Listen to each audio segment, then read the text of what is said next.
అందరి తరఫున అండ్ తెలుగు ప్రేక్షకులందరి తరఫున కంగ్రాచులేషన్స్ తెలియజేస్తూ మిమ్మల్ని మాట్లాడవలసిందిగా రిక్వెస్ట్ చేస్తున్నా. గుడ్ ఈవినింగ్ అండి. హలో వైజాగ్. నాకు వైజాగ్ అంటే చాలా ఇష్టం.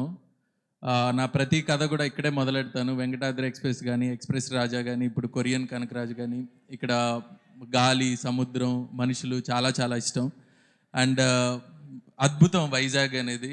వైజాగ్ ఎంత అద్భుతమో మా వరుణ్ బ్రో కూడా అంతే అద్భుతం. Bro thank you so much. నీకు ఎన్నిసార్లు థ్యాంక్స్ చెప్పినా, లవ్ యూ చెప్పినా సరిపోదు. కనకరాజు క్యారెక్టర్ని కానీ, అలానే ఆ కొరియన్ గ్యాంగ్స్టర్ క్యారెక్టర్ కానీ మీరు ఓన్ చేసుకొని అంత అద్భుతంగా చేయడం నిజంగా super bro. Waiting to work with you again.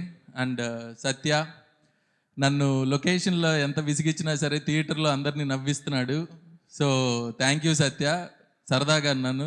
సత్య చాలా డెడికేటెడ్ యాక్టర్, ఓకేనా? And Chaitra, Ritika Nayak, thank you so much Ritika. అందరూ ఏమంటున్నారు, మొన్న నీకు ఒక మీమ్ పంపించాను, మేడం అంటే మేడం వేసారు అంటున్నారు. Thank you Ritika. అండ్ వచ్చిన గెస్టులకి అందరికి కూడా thank you so much.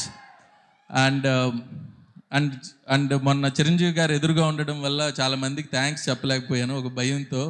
So నా direction department Ram, Nagireddy and Harsha అందరికీ కూడా చాలా చాలా థ్యాంక్స్. అండ్ అలాగే కెమెరా డిపార్ట్మెంట్ అండ్ ఆర్ట్ డిపార్ట్మెంట్కి అందరికి కూడా.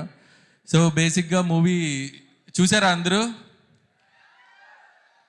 సో మీరు ఎవరన్నా చూడలేదంటే చెప్పండి, థియేటర్కి తీసుకెళ్ళండి, గ్యారంటీ ఎంటర్టైన్మెంట్ ఉంటుంది.